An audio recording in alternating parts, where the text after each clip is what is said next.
नमस्कार, मैं हूँ शिवानी और हम देख रहे हैं आईआर एक GS2 यूपीएससी मेंस का सब्जेक्ट है।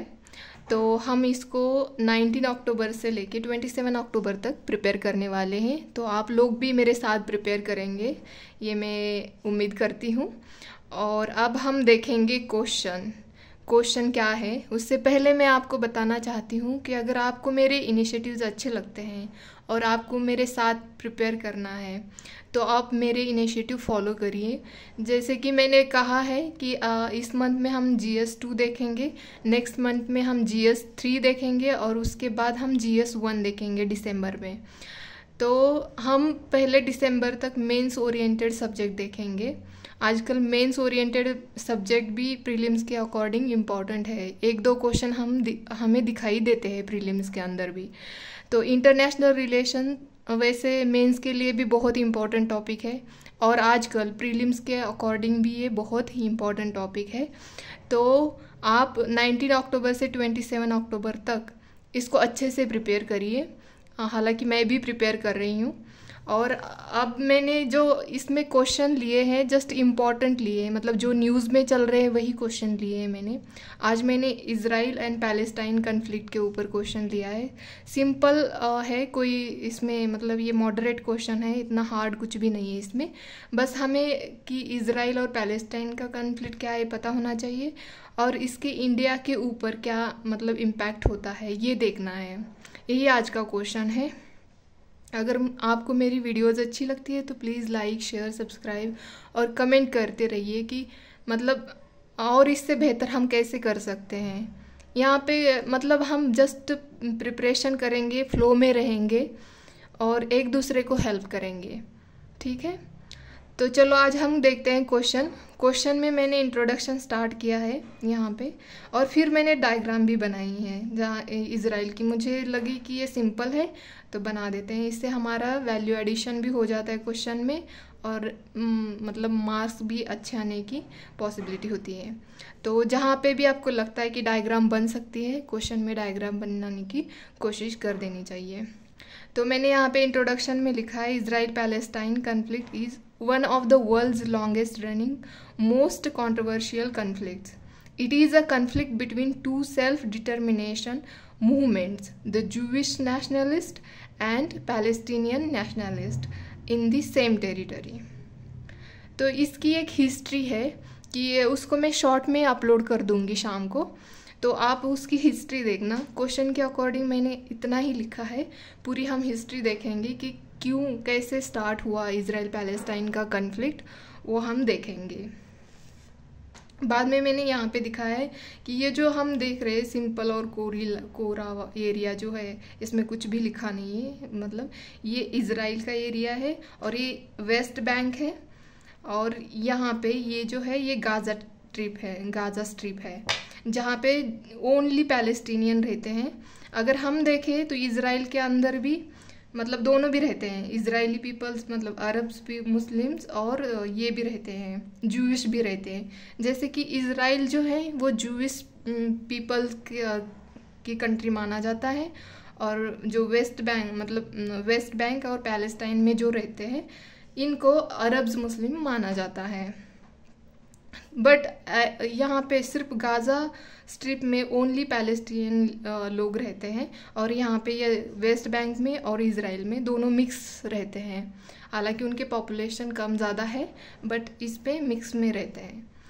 तो ये मैंने यहाँ पे दिखाया है कि ये जेरूसलेम यहाँ पे है और ये वेस्ट बैंक यहाँ पे है और ये गाज़ा यहाँ पे है, ये तो मैंने दिखाई दिया है आपको।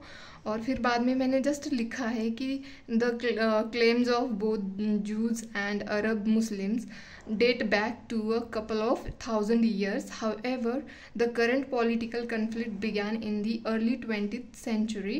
Since then, there has been a gradual expansion of territory. तो ये मैंने जस्ट कन्फ्लिक्ट क्या है ये बताया है कि एक्चुअल कन्फ्लिक्ट क्या है, इसकी हिस्ट्री नहीं बताई है मैंने कन्फ्लिक्ट की।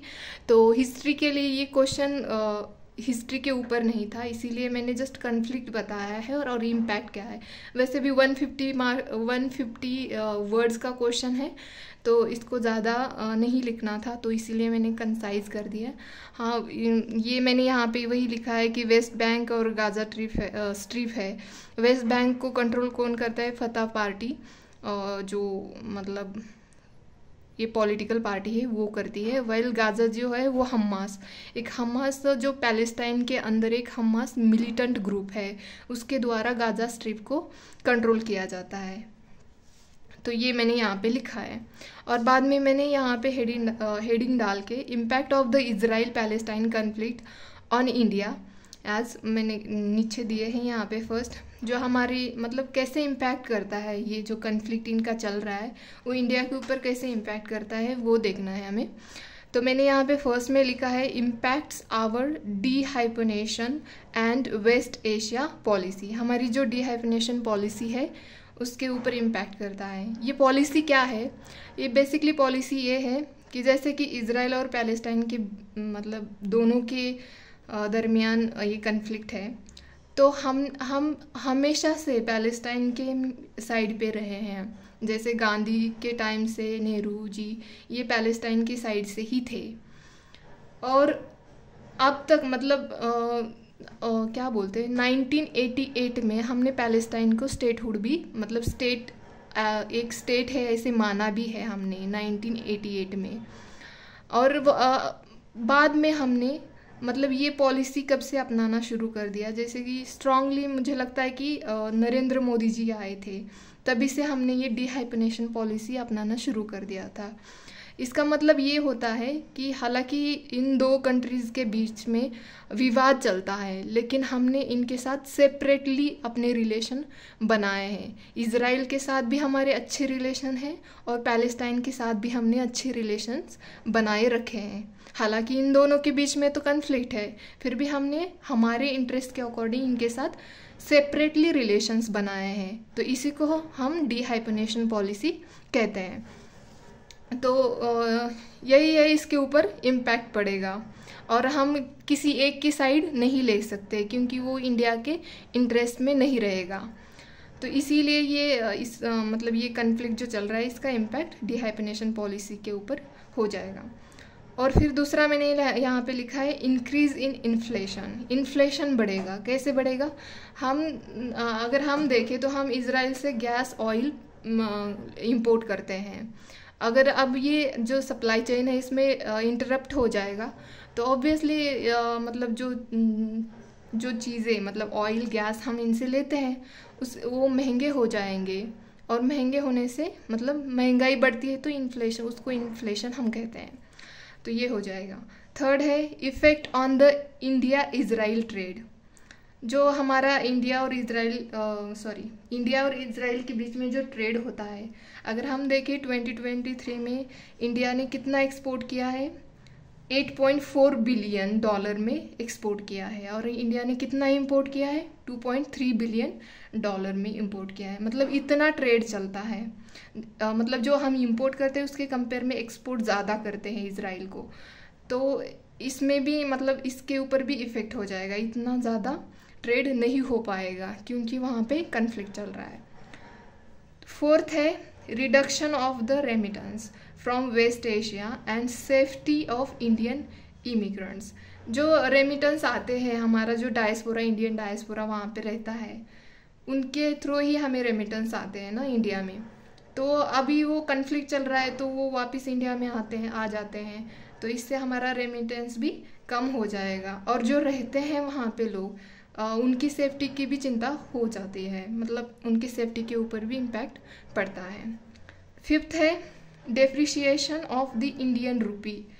मतलब कैसे इंडियन रुपी कम हो मतलब इंडियन रुपीज़ की वैल्यू कम हो जाती है। डेप्रिशिएशन मतलब वही होता है कि इंडियन रुपीज़ की वैल्यू कम हो जाना।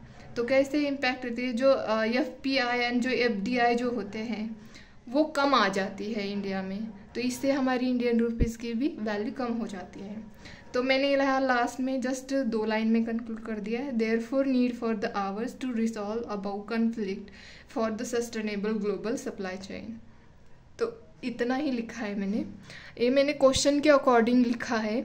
तो मैं शाम को शॉर्ट में, मतलब शॉर्ट वीडियो जो होते हैं उसमें पूरी हिस्ट्री का डाल दूंगी, तो आप देख लेना। वैसे भी आपको अगर मतलब नेट पे मिल जाता है तो आप पढ़ लीजिए। हिस्ट्री पता होनी चाहिए हमको, क्या इज़राइल और पैलेस्टाइन के बीच में क्यों कन्फ्लिक्ट हो रहे हैं, उसके रीज़न क्या है, ये सब हमें पता होना चाहिए, क्योंकि ये अभी न्यूज़ में इशू है और इस पे मतलब स्ट्रांगली इस पे क्वेश्चन आ जाएगा मेंस में 2024 के। तो चलो आज के लिए इतना ही, धन्यवाद।